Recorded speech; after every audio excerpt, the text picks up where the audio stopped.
Na ndio juu ya hayo ningetaka niseme, nimeona jana hao viongozi ya Kenya kwisha wamewachiliwa na William Ruto kila pahali kutukana Rais Uhuru Kenyatta.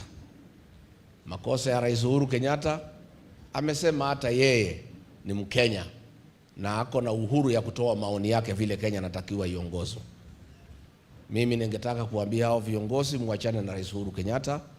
Rais Uhuru Kenyatta ni kiongozi wetu, amestaafu, lakini si kusema because he is retired, his mind is retired.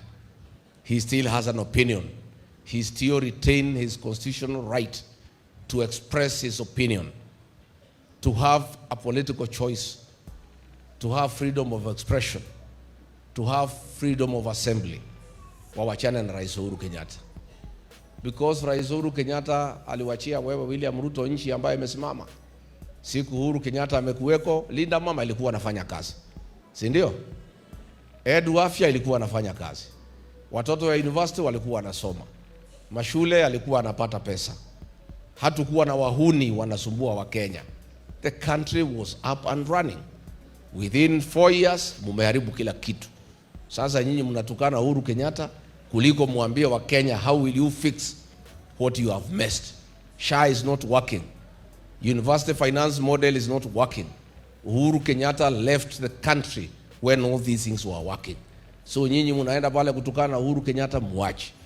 And I want to ask my brother, I elder brother, President Uhuru Kenyatta, not to be intimidated.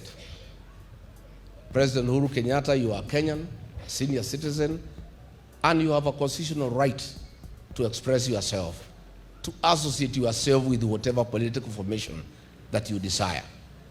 And I want to urge you, please, don't chicken out.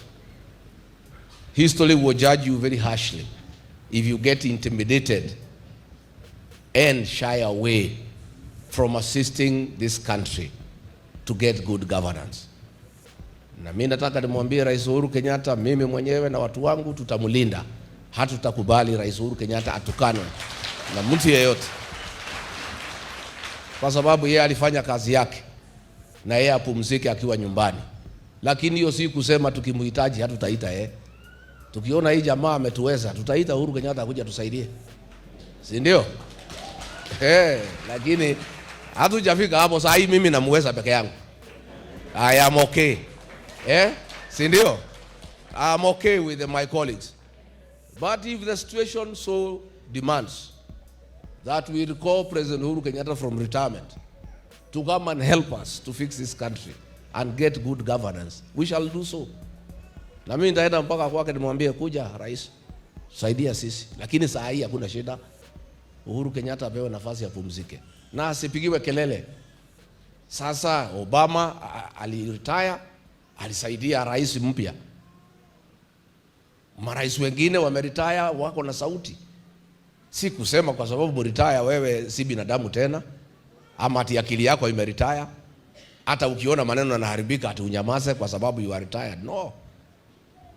Uhuru Kenyatta has a duty, like all the rest of us. If things are not going right, he must say so. If he can play a role in assisting us to get good governance, so be it. So my brother, President Uhuru Kenyatta, relax. Uko na askari ya kutosha. Akina Rigiji na timu yake watakukinga. We'll make sure you are respected and you are allowed to retire in dignity. Na nyinyi vijana ya Ruto muache kutisha Uhuru Kenyatta ati mtatoa marupurupu yake ati akiendelea kuongea. Uhuru Kenyatta bana maskini, hata mkiondoa marupurupu Uhuru Kenyatta ataendelea kukula na kukunywa. Si Uhuru wako na mali yake? It's no problem. Don't intimidate the retired president that you can withdraw his retirement benefits. Even if you did, it's just for a short time. Once we come in next year, we will restore the benefits with arrears and pay him with interest. Na Uhuru Kenyatta aendelee na maisha yake, si ndio? Mimi sitaki nipitisha hapo. Mchungaji, ni kuomba tu rais awache kuhusisha watu ya serikali kwa siasa.